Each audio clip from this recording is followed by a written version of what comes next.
What's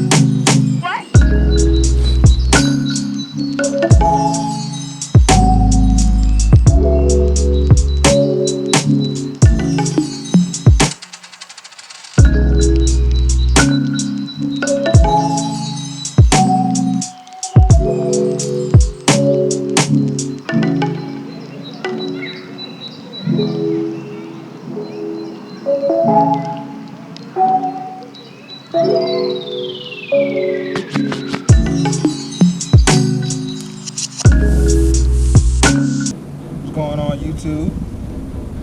This is the Pontiac G8. GM's rear-wheel drive vehicle, and I guess Holden's rear-wheel drive vehicle first. It's Pontiac's first rear-wheel drive vehicle since 1986. The last vehicle that he made rear-wheel drive was the automobile. This vehicle in other countries is named as the Chevy Lumina in Eastern Africa, the Holden Commodore in Australia, the VXR8 in Europe, the Chevy Omega in Brazil. I know y'all asking me, I'm going to ask why am I reading this off my phone, because I can. This is my channel. The G8 first came out with 3 different models, of course, this being the most rare model, with only 1,829 units made and sold, and only 6 of those units being sold in Canada. The base model came with a 3.6 liter V6 and a 5-speed automatic transmission. The bump up from that was the G8 GT, which came with a 6.0 liter, producing 415 horsepower, and a 6-speed automatic transmission. And then there was this, the Alpha, the Omega, the big body, the GXP. This one came with a 6.2 liter LS3 and a man's mission, of course, because why not want to shift gears? The reason they waited so long to make, I guess, another rear-wheel drive vehicle by Pontiac was because of stuff and things nobody knows. The G8 is Pontiac's first full-size vehicle, rear-wheel drive, since the Bonneville back in 1986. They say that the GTO is a full-size vehicle. I don't know how, when it's a coupe, and I mean, it's pretty big on the inside, but it's nowhere near the amount of space that's in here.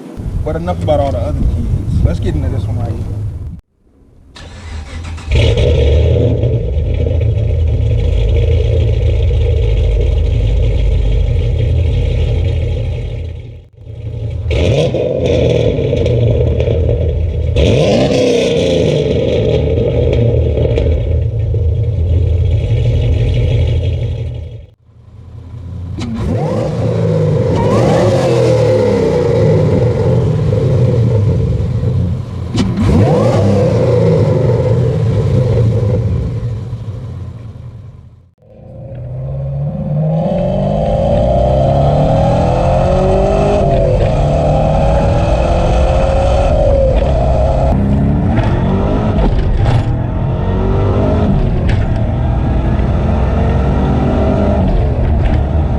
So yeah, this is my good old buddy Tim's car right here.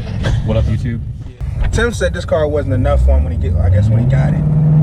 So he just went out and got himself a nice LSA blower off a CTSV. This car is no slouch by a long shot at all. He said the car makes around 550 to the wheels, around the same to the torques. Me personally, I love the LS3 motor. This car with the 6-speed is very rowdy. I like it a lot. It does the LSA blower does this car justice a lot. It's very rowdy. Oh, something I didn't tell you. That Aeroforce gauge, I've got it set with a shift light on it as well. It'll give me a shift light around 6,000 RPMs. Yep. Does the traction control differentiate the power? Yeah, you'll notice a difference.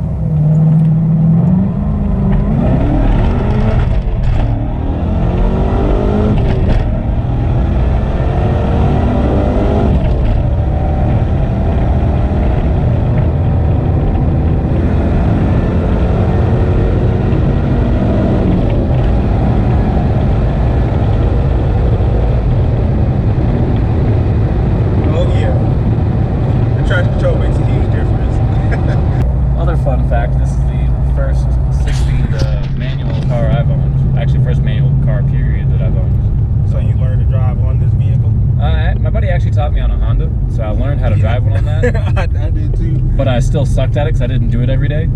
So for all intents and purposes, yeah, I learned on this thing. Yeah. So as of right now, I'm gonna give my boy Tim the I guess the microphone. Let him give you a full breakdown of the build, because it's a lot, but let him give it to you.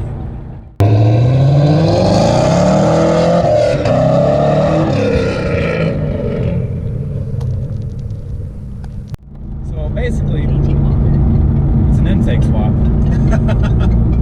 I gathered parts for, I don't know, probably 3-4 months, 5 months, something like that. Waited until I had some time on vacation to do it, because I knew it was something I should be able to do it in a day, but I didn't want to take any chances. I was trying to get ready in time for the Pikes Peak airship attack in 2017. I had it all built in time, but I didn't have it tuned in time, so I went to the races, but it didn't race. I'll be racing this year, though. Me too. I think the longest part that took me was running the coolant lines for the heat exchanger. But other than that, I had the old manifold off and the blower on within a couple hours. After I got home from work, first day on vacation, so it started getting dark. I did this in my driveway with a flashlight. So, if anyone says anything about home builds, they don't know what they're talking about. All in, it wasn't bad. I got the blower for $800. The lid was $500, so for essentially the supercharger, $1,300. You're not going to beat that anywhere. But now everyone's doing these kits so frequently, the people that are selling these refurbed ones are selling them for a lot more, so the price is going up. So if you want to do it sooner rather than later. People ask me why I didn't do a turbo or a pro charger. I mean, I'm not going to lie, cost was part of the factor. I was on a budget, but at the same time, if I use something that's been designed for a GM vehicle, I'm also looking at longevity. Yeah, Maggie or something like that would have been a lot easier, because it would have been slap it in and go, but you're also looking at $8,000 versus my under $5,000, including tuning. So, for essentially the same amount of power. When I first put it all together, I didn't have it tuned yet, but I drove it. I didn't really get on it too hard because I didn't want to blow up the motor. But I could definitely feel it holding back. I was like, yeah, there's definitely some power here. And I think between the time I had it together, it's also my daily driver, by the way, so there's that. Didn't have the money for tuning like I thought I was going to, so I had to wait about 3 or 4 weeks